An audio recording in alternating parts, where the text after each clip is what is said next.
When I first saw the promotions for Squid Game, I thought it was going to be a lighthearted reality TV contestant show, kind of like Takeshi's Castle or something. But it was anything but, with the gritty battle royale having scenes that will haunt your dreams. Seriously, I'm still not over episode 6. The show, which has been a massive hit on Netflix, is packed full of Easter eggs, foreshadowing, hidden details, and behind-the-scenes trivia. Some of which you may have missed the first time around, so we thought we'd take a look at them here. Let's go! Now this is a given, but there will be many Squid Game spoilers in this video, so if you don't want to be eliminated from your spoiler-free game, I'd recommend coming back to this video after you finish the show. Now, let's start with the show's biggest twist, that Oh Il-nam, aka Player 1, is actually the mastermind behind the games and the one who's running it from behind the scenes. While this was undoubtedly a shocking moment for many of us out there, myself included, there were actually many clues as to his real identity. For starters, the fact that the neighborhood in the marble game looks so much like the one he grew up in as a child, the fact that his number is 1 and that there are no other elderly players in the game, the fact that he has a deep knowledge about the games played, such as Tug of War, and his delight at playing red light, green light despite all the violence happening around him. But there are some even bigger moments of foreshadowing that we missed the first time around. Such as the robotic girl's scanner in red light, green light not picking him up as a player, the fact that his name translated into English is number 1 man, and in the montage where multiple contestants are waiting for the van to re-enter the game, they're all gassed except for Oh Il-nam, who just enters the van of his own volition. Also, in his conversation with Song Gi-hun, Oh Il-nam basically convinces him to rejoin the game and goes through his reasoning for why he wants to keep on playing. We really should have seen it coming. The knowledge of what the next game will entail is constantly sought after throughout the show, and players like the Doctor, who obtain information on the next game by providing favors, are eliminated due to it not being fair to the other players. However, every player had the opportunity to learn what game would be next if they paid close enough attention. That's because, on the walls of the dormitory where the players sleep, you can see murals of children playing different games, all of which are played at some point in the show. If you look closely, you can see an illustration for Red Light, Green Light, Tug of War, the Glass Bridge, and, of course, the Squid Game itself. Continuing on this foreboding train, a number of characters' deaths in the show are foreshadowed in their lives outside of the game after the vote is called to stop it. For instance, Kang Se-byok holds a knife to a man's throat and tells him she'll rip it open, which is similar to her death at the hands of scumbag Cho Sang-woo. Another resident scumbag, Jung Deok-soo's death is foreshadowed as he jumps off of a bridge after being trapped by some gangsters trying to kill him, just like the moment he falls to his death from the glass bridge in the game. Ali also steals money and leaves a man to die, just like Cho Sang-woo does to him in the game, while Cho Sang-woo lies in a bathtub in a drenched suit, foreshadowing his fight with Song Gi-hun in the rain wearing a drenched suit. Still with the foreshadowing, at the arcade, Song Gi-hun picks a certain prize to give to his daughter due to the way it looks. Ironically, the box just so happens to resemble the coffins the players are placed in when they're eliminated, while the box has a realistic-looking gun lighter inside, perhaps indicating the true violence of the games.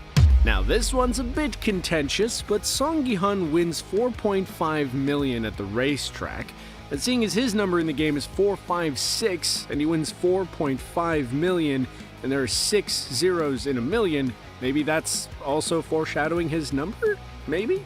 One of the most notable visuals in the show are the uniforms and masks the guards wear in the games. Seeing as the soldiers are basically indistinguishable wearing the same costumes, they're given different shapes on their masks so people can tell the difference, with the circle representing workers, the triangle representing soldiers, and the square representing managers. And I have to admit, it's a game show and these look like PlayStation symbols to me, so maybe there's that too. However, the shape of the mask and the different roles they have were based on ants and an ant colony, which fits with the animal mask theme seen throughout the show. Another notable visual is the colorful and intricate staircase the players must ascend to get to the next game. Now, if those stairs seem familiar to you, there's a good reason for that. That's because they were inspired by Escher's Relativity, which is a lithograph print by the Dutch artist MC Escher and depicts a world in which the normal laws of gravity do not apply. This is pretty fitting, seeing as the laws of the normal world and society do not apply in the world of the games, or hell as the players call it.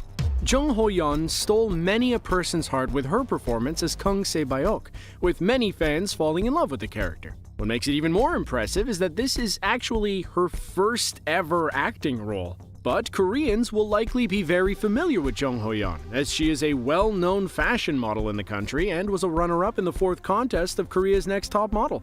Also, Lee Byung-hun, who plays the enigmatic frontman, is a well-established actor in Korea and has also appeared in a number of Hollywood movies such as The Magnificent Seven, G.I. Joe, and Terminator Genesis. When it comes to the green jumpsuits the players wear, the show's creator, Hwang Dong-hyuk, was actually inspired by school uniforms and the outfits he used to wear as a kid. Initially, he was going to go all in on the school uniform aesthetic, but that would have included shorts, so instead opted to go with the green tracksuits, which were also picked so the red color of blood would pop on screen. The hot pink worn by the guards was picked as it's on the complete opposite side of the color wheel from the green, showcasing that the guards and players are on different teams and are opposites of one another. Now, while the Squid Game is unfortunately embroiled in plagiarism claims, with some stating it as a copy of the 2014 Japanese movie As God Wills, Hwang Dong-hyuk has claimed that his inspiration was manhwa, which are Korean comics that he used to read as a child. Before it got the title The Squid Game, it actually went by another, admittedly much more boring name. In 2019, Netflix announced the show was to be called Round 6, which is in keeping with the 6 different games the contestants play, but this was eventually changed to the much more fun title Squid Game.